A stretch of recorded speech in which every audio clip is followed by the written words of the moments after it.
சங்கீதம் 103வது சங்கீதம் 11வது வசனம்.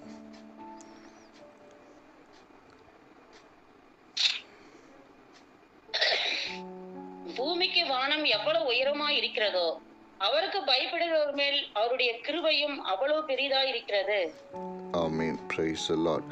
பூமிக்கு வானம் எவ்வளவு உயரமாய் இருக்கிறதோ அவருக்கு பயப்படுகிறவர்கள் மேல் அவருடைய கிருபையும் அவ்வளவு பெரியதாக இருக்கிறது. இன்றைக்கு நம்முடைய பாதுகாப்பு, பலன், சுகம், மேன்மை, உயர்வு, இளைப்பாறுதல், சமாதானம், சந்தோஷம், வெற்றி எல்லாமே கிருபையின் மூலமா தான் கிடைக்கிறது. ஆமென். தேவனிடத்தில் வருகிற அந்த இரக்கம், அந்த கிருபை, அதன் மூலமா தான் நமக்கு இப்படிப்பட்ட எல்லா ஆசீர்வாதங்களும் கிடைக்கிறது. கிருபை இல்லை என்று சொன்னால் பாதுகாப்பு இல்லை, சுகம் இல்லை, பலன் இல்லை, சமாதானம் இல்லை, இளைப்பாறுதல் இல்லை, ரட்சிப்பு இல்லை, மேன்மை இல்லை, வெற்றி இல்லை, உயர்வு இல்லை. ஆமென். இல்லை, நான் தேவனுடைய கிருபை இல்லாமல் இதெல்லாம் நான் பெற்றுக்கொள்வேன்னு சொன்னால் ஒரு மனிதனாலும் பெற்றுக்கொள்ள முடியாது. ஒரே ஒரு மனிதனால கூட இந்த உலகத்தில் எந்த ஒரு நன்மையும் பெற்றுக்கொள்ளும் தேவனுடைய கிருபை மாத்திரம். சரிங்களா? அவருடைய இரக்கம் மாத்திரம் நமக்கு இருந்தால் போதும். இந்த உலகத்தில் எல்லா நன்மைகளையும் நாம் அனுபவிக்க முடியும். அப்போது ஒரு மனுஷனுக்கு எப்படி கிருபை கிடைக்கும்? சரிங்களா? எப்படி கிருபை கிடைக்கும்? இங்கே நம்ம பார்க்கிறோம், தேவனுக்கு பயப்படுகிறவர் மேல் அவருடைய கிருபை இருக்கிறது. தேவனுக்கு பயப்படுதல் அப்படின்னு சொன்னால் என்னவென்று பார்க்கும் பொழுது, தேவன் விரும்புகிற காரியம் செய்கிறது தான் தேவனுக்கு பயப்படுகிற பயம்.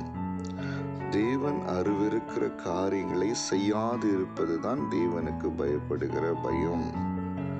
தேவன் எதை விரும்புகிறாரோ அதை செய்வது மாத்திரமே தேவனுக்கு பயப்படுகிற பயமா இருக்கிறது. அல்லேலூயா, ஆமென். இந்த நாட்களிலே நான் சொல்றேன் பாருங்க, இந்த உலகத்துல ஆண்டவருக்கு பயப்படுகிற பயம் மிகவும் குறைவாய் போய்விட்டது. ஆண்டவர் விரும்புகிற காரியங்களை செய்கிறவர்கள் குறைந்து போயிருக்கிறார்கள். ஆண்டவர் அருவருக்கிற காரியங்களை செய்கிறவர்கள் தான் இந்த உலகத்தில் பெருகியிருக்கிறார்கள். விசேஷமாய் கிறிஸ்துவ பிள்ளைகள் கூட தேவனுக்கு பயப்படுகிற அந்த பயம் அவரிடத்தில் இல்லாமல் இருக்கிறது. ஆமென். அப்படி தேவ கிருபை இல்லை என்று சொன்னால் இன்னைக்கு நான் சொன்னேன்ல, எந்த நன்மையும் நம்மளால் என்ன பண்ண முடியாது, பெற்றுக்கொள்ள முடியாது. பாருங்க, கர்த்தருக்கு பயப்படும் பொழுது அவருடைய கிருபை எவ்வளவு பெரிதாக இருக்கிறதா பாருங்க. பூமிக்கு வானம் எவ்வளவு உயரமாக இருக்கிறதோ இதை அளவிட முடியாது, அளவில்லாத ஒன்று. பிரைஸ் தி லார்ட், ஆமென். யாருன்னா அளவிட முடியுமா? பூமிக்கு வானம் எவ்வளோ உயரம் இருக்குது தெரியாது, யாருக்குமே தெரியாது. பாருங்க, கர்த்தர், தேவனாகிய கர்த்தர், நம்முடைய ஆண்டவர் இயேசு கிறிஸ்து அப்படியாய் தம்முடைய பிள்ளைகளுக்கு, தமக்கு பயப்படுகிற பிள்ளைகளுக்கு அவ்வளோ கிருபை வச்சிருக்கிறாராம். அப்போ அவ்வளோ கிருபை இருக்கும் போது அவ்வளோ நன்மை, அவ்வளோ ஆசீர்வாதம், அவ்வளோ மேன்மை, அவ்வளோ வெற்றி, அவ்வளோ பாக்கியம். ஆமென். ஹல்லேலூயா. இன்னைக்கு இதெல்லாம் நம்ம பெற்றுக்கொள்ளணும். இதெல்லாம் தேவனிடத்துல இருந்து என்ன பண்ண, எல்லா நன்மைகளையும் பெற்றுக்கொள்ளணும். ஆண்டவர் இதுக்கு ஒரு பெரிய ஒரு வழியை நமக்கு வைத்திருக்கிறார். அந்த கிருபையை பெற்றுக்கொள்கிறதற்கு வழி என்னவென்று சொல்லி பார்க்கும் பொழுது என்னது? தேவனுக்கு பயப்படுகிற பயம். தேவனுக்கு பயப்படுகிற பயம். தேவனுக்கு பயப்படுகிற பயம். பாருங்க, நோவாவை குறித்து பார்க்கிறோம் இல்ல, நோவாவுக்கு கர்த்தருடைய கண்களிலே இரக்கம் கிடைத்தது. சரிங்களா? ஏன் அந்த இரக்கம் நோவாவுக்கு மாத்திரம் கிடைத்தது என்று சொல்லி நம்ம பார்க்கும்போது ஆதியாகமம் 6வது அதிகாரத்தில் நம்ம பார்க்கலாம். பாருங்க, ஆதியாகமம் 6வது அதிகாரத்தில், சரிங்களா, 8வது வசனம் 9வது வசனம் நம்ம பார்க்கும் பொழுது, நோவாவுக்கோ கர்த்தருடைய கண்களிலே கிருபை கிடைத்தது. நோவா தன் காலத்தில் இருந்தவர்களுக்குள்ளே நீதிமானும் உத்தமனுமாயிருந்தான். நோவா தேவனோடு சஞ்சரித்து கொண்டிருந்தான். இங்க பார்க்கிறோம்ல, அவன் நீதிமானாயிருந்தான். தேவனுக்கு பயப்படுகிற பயம் நோவாவிடத்துல இருந்தது. அவன் வாழ்ந்த காலத்துல எப்படிப்பட்ட ஜனங்கள் இருந்தார்கள்? பொல்லாதவர்களாயிருந்தார்கள். அவர்களுடைய அக்கிரமம் பூமியிலே பெருகியிருந்ததாயிருந்தது. நினைவுகளின் தோற்றமெல்லாம் நித்தமும் பொல்லாததாயிருந்ததாம். அப்படிப்பட்ட பொல்லாத மனிதர்களுக்குள்ளே தேவனுக்கு பயப்படுகிற ஒரு மனுஷன் இருந்தான். அவர்தான் நோவா. முழு உலகமும் அழிக்கப்பட்ட போது கூட தேவன் நோவாவை காப்பாற்றினதுக்கு காரணம், நோவாவின் குடும்பத்தை காப்பாற்றினதுக்கு காரணம் என்ன தெரியுமா? சொல்லுங்க. தேவன் நோவாவின் மேல் வைத்த இரக்கமும் கிருபையும். ஏன் நோவாவுக்கு கிருபை கிடைத்தது, இரக்கம் கிடைத்தது? ஏனென்று சொன்னால், தான் வாழ்ந்த காலத்தில் இருந்த மனிதர்கள் மிகவும் அக்கிரமக்காரர்களாயிருந்தார்கள். அவருடைய அக்கிரமம் பெருகியிருந்தது. ஆனாலும் அவர்கள் மத்தியிலே ஒரு நீதியாய் கர்த்தருக்கு பயப்படுகிற பயத்தோடு வாழ்ந்ததினால் தான் அந்த கிருபை கிடைத்தது. அந்த கிருபையினால தான் அவர் குடும்பம் மாத்திரமே காப்பாற்றப்பட்டது. முழு உலகமும் அழிக்கப்பட்ட போதும் அவருடைய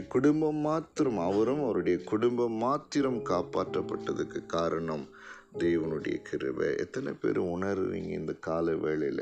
நான் உங்களுக்கு சொல்றேன் பாருங்க. இன்னைக்கு உலக மனிதர்களுக்கு பயப்படுறோம். உலக மனிதர்களுக்கு நம்ம பயப்படுறோம். அதிகாரிகளுக்கு பயப்படுறோம். நம்ம குடும்பத்தில் இருக்கிறவங்களுக்கு பயப்படுறோம்.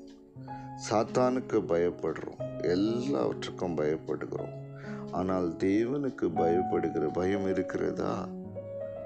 அப்படி தேவனுக்கு பயப்படுகிற பயம் இல்லை என்று சொன்னால் எப்படி கிருபை கிடைக்கும்? கிருபை பெற்றுக்கொள்ளலைன்னா ஏது பாதுகாப்பு? கிருபை இல்லைன்னு சொன்னா எப்படி பலம் கிடைக்கும்? கிருபை இல்லைன்னு சொன்னா எப்படி இளைப்பாறுதல் கிடைக்கும்? கிருபை இல்லைன்னு சொன்னா எப்படி ஜீவன் உண்டாகும்?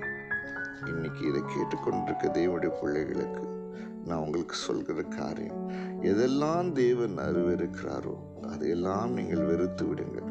எதெல்லாம் தேவன் பிரியப்படுகிறாரோ அதை செய்யுங்கள். அதுதான் கர்த்தருக்கு பயப்படுகிற பயமாயிருக்கிறது. அப்படி நம்ம பயந்து வாழும்போது, தேவனுக்கு பிரியமானதை செய்யும் பொழுது நமக்கு கொடுக்கப்படுகிற கிருபையின் அளவு என்ன தெரியுமா? பூமிக்கும் வானம் எவ்வளவு உயரமா இருக்கிறதோ அவ்வளோ பெரிய கிருபை. அப்போ நமக்கு எவ்வளோ பாதுகாப்பு, எவ்வளோ பலம், எவ்வளோ அறிவு, எவ்வளோ ஞானம், எவ்வளோ நிறைவு, எவ்வளோ வெற்றி, எப்படிப்பட்ட ரட்சிப்பினுடைய வாழ்க்கை மிகவும் சந்தோஷமாய் சமாதானமாய் மேன்மையா இருக்கும்ல. Praise the Lord. Hallelujah. Amen. இன்னைக்கு இப்படிப்பட்ட ஒரு தீர்மானத்தை நாம் எடுக்கலாம்.